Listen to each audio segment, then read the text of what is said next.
سلام على عباده الذين اصطفى أما بعد فعن أبي هريرة رضي الله عنه قال قال رسول الله صلى الله عليه وسلم كلمتان حبيبتان إلى الرحمن خفيفتان على اللسان ثقيلتان في الميزان سبحان الله وبحمده سبحان الله العظيم رواه البخاری۔ حضرت ابو ہریرہ رضی اللہ عنہ سے مروی ہے، رحمت عالم صلی اللہ علیہ وسلم کا ارشاد ہے کہ دو کلمے ایسے ہیں جو اللہ جل شانہ کے نزدیک نہایت محبوب اور پسندیدہ ہیں اور زبان پر بہت ہی ہلکے پھلکے ہیں، لیکن میزان عمل میں بہت ہی وزنی اور بھاری ہیں، اور وہ دو مبارک کلمے یہ ہیں سبحان اللہ وبحمدہ سبحان اللہ العظیم۔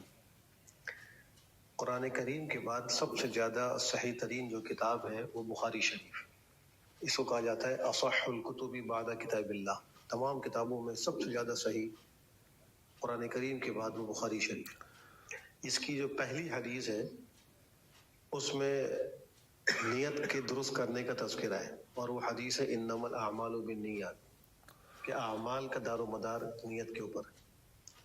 اور بخاری شریف کی جو آخری حدیث ہے جو ابھی ہم نے سنی ہے، یہ بخاری شریف کی سب سے آخری حدیث ہے۔ اس میں اللہ کے ذکر کی ترغیب اور دو ایسے کلمات کا تذکرہ ہے جس کی 3 صفات حدیث شریف میں ذکر کی گئی۔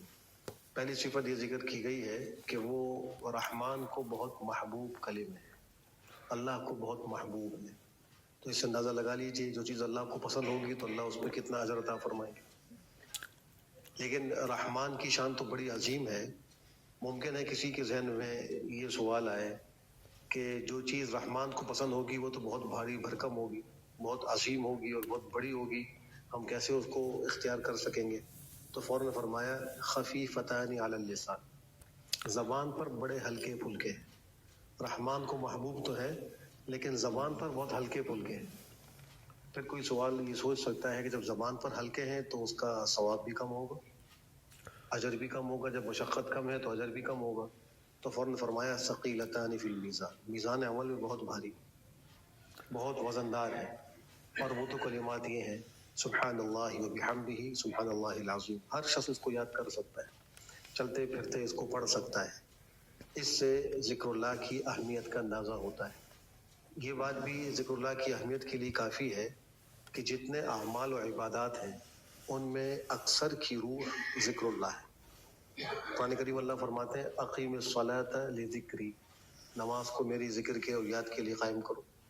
تو نماز کی جڑ اور بنیاد بھی اللہ کی یاد ہے۔ پھر فرمایا وَاذْكُرُوا اللَّهَ فِي أَيَّامٍ مَعْدُودَاتٍ، چند گنے چنے دنوں میں اللہ کا ذکر کرو۔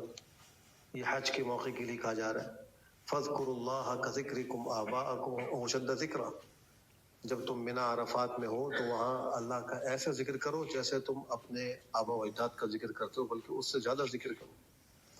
حدیث شریف آپ نے فرمایا کہ رمی جمار اور صفا مروہ کی سعی اور یہ طواف وغیرہ سب اللہ نے اس کو مشروع کیوں کیا؟ لِإِقَامَةِ ذِكْرِ اللہ، اللہ کے ذکر کو قائم کرنے کے لیے۔ ایک حدیث میں آپ نے فرمایا کہ جب تک اس روئے زمین پر اللہ اللہ کہنے والا موجود ہے قیامت قائم نہیں ہوگی۔ قیامت اس وقت آئے گی جب اللہ کا ذکر کرنے والا کوئی نہیں ہوگا۔